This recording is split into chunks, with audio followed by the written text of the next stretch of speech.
ये उन दिनों की बात है जब राहुल का ग्रेजुएशन हुआ था। राहुल के भैया दूसरे शहर रहा करते थे। उनकी कुछ साल पहले ही शादी हुई थी, पर उस शादी में राहुल नहीं जा पाया था क्योंकि उसकी एग्ज़ाम चल रही थी। राहुल माँ से कहता है, माँ मुझे मनीष भैया से मिलने जाना है और भाभी से भी तो मिलना है ना, क्योंकि उनकी शादी में तो मैं गया नहीं था, तो सोच रहा हूँ कि शहर चला जाऊँ। हाँ बेटा, वैसे भी तू शादी में आया नहीं था, लेकिन मनीष बोल रहा था कि वो खुद ही आएगा। जब आएंगे तब आएंगे, पर अब मुझे जाना है। और दूसरे ही दिन राहुल शहर के लिए निकल जाता है। अरे राहुल, आप? भाभी, क्या आपने मुझे पहचाना? हाँ हाँ, क्यों नहीं, आप मेरे देवर हो ना। पर भाभी कैसे? आप तो मुझसे कभी मिले भी नहीं ना। अरे बुद्धू, मैंने तुम्हारी फोटो देखी थी घर पे। वैसे भाभी, एक बात पूछूं? क्या आपकी कोई छोटी बहन है? बदमाश, आते ही शैतानी शुरू कर दी तुमने। क्या करना है मेरी बहन से? चलो अंदर हाथ पैर धो लो, मैं खाना लगाती हूँ, तुम्हारे भैया आएंगे जल्दी ही। भाभी, काफी रात हो गई है, भैया अभी तक नहीं आए। हाँ, कभी कभी लेट हो जाता है उनको। जाओ तुम सो जाओ, कल सुबह मिलना। राहुल कमरे में जाता है और बेड पर लेटता है।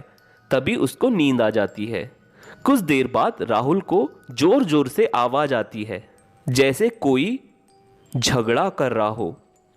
कि तभी मारने की आवाज आती है और राहुल जब दरवाजे से देखता है तो भाभी रोते हुए जा रही होती है। राहुल सोचता है कि शायद ये मियाँ बीबी का आपसी मामला है, तो बीच में नहीं पड़ना चाहिए। सुबह होने के बाद राहुल भैया से मिलता है। अरे भैया, आप कल बहुत लेट हुए, मैं आपका इंतज़ार कर रहा था, पर मैं तो सो गया। पर क्या भैया, आप तो घर आते ही नहीं, मुझे आना पड़ा। वैसे मैंने अपना ग्रेजुएशन कर लिया हूँ, तो सोच रहा हूँ इधर ही नौकरी ढूंढूं। चल, मैं चलता हूँ। और मनीष चला जाता है। भाभी, क्या हुआ? भैया ने मुझसे कुछ बात नहीं किए और चले गए। मैंने कुछ गलत बोला क्या? अरे वो सब छोड़, चल नाश्ता कर ले। नहीं भाभी, पहले आप बताइए मुझे। चल अब जल्दी से नाश्ता कर, और किचन में खाना रखा है, वो भी खाना है। ऐसे दिन ढल जाता है। फिर रात में मनीष जल्दी नहीं आता। राहुल फिर अपनी भाभी से पूछता है, भाभी, ऐसे भैया कौन सी कंपनी में जाते हैं जो इतने रात तक काम कराती है?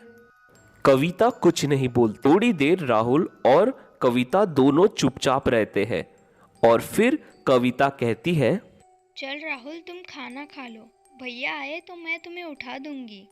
और राजू फिर सो जाता है कि फिर से आधे रात उसे भाभी की रोने की आवाज आती है। सो दोस्तों, आपको क्या लगता कि आखिर मनीष और कविता के बीच क्या चल रहा है? मनीष क्यों हमेशा लेट आता है? कविता क्यों हर रात को रोती है? आपको जो लगता है हमें कमेंट में जरूर बताएं। हम इसके आगे का पार्ट जल्द ही लाएंगे। So thank you for watching this video.